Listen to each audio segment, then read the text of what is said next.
প্রবাসী Bangladeshi premier league পিবিপিএল football টুর্নামেন্টও ইতিমধ্যে মন জয় করে লইয়ে প্রবাসী অলর নভেম্বর 29 তারিখ শনিবার সম্পন্ন এই টুর্নামেন্ট প্রতীক্ষিত সেমিফাইনালর দুও ম্যাচ খেলার প্রত্যেক মিনিট আছিল উত্তেজনা ও টান প্রতিযোগিতায় ভরপুর জেন্ডাতুন ফাইনাল নিশ্চিত করে লইয়ে চট্টগ্রাম আর রংপুর আজকে ফাইনালে উত্তীর্ণ হয়েছি এবং ইনশাআল্লাহ আমরা ফাইনালে আরো ভালো করব। আমার টিমের পক্ষ থেকে প্রত্যাশা আশা করছি আমি। আমার টিম অসাধারণ খেলছে, এবং সাথে সাথে আমাদের বিপক্ষে টিমও তারাও ভালো খেলছে।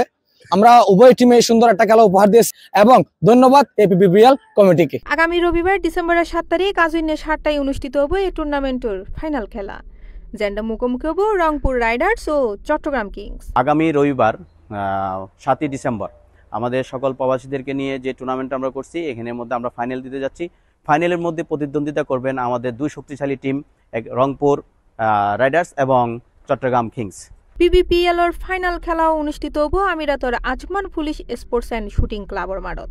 আর ফাইনালরে কেন্দ্র করে আয়োজক কমিটি, খেলোয়াড় ও সমর্থকদের মধ্যে ইতিমধ্যে তৈরি হয়ে চরম উত্তেজনা। আমরা চাই আমাদের ক্রাইম জগৎ থেকে আমাদের ইয়ং ছেলেরা যদি ফিরে আসে, খেলাধুলার প্রতি আসক্ত হয়, তাহলে আমরা মনে করি আমাদের যে বাংলাদেশের যে ইমেজ সংকট, সেই সংকটটুকু কেটে উঠতে পারবে। আমাদের ইয়ং ছেলেরা যদি এগিয়ে যায়, আমাদের রেমিডেন্স বাংলাদেশে এগিয়ে যাবে। C plus TV, Chittagong.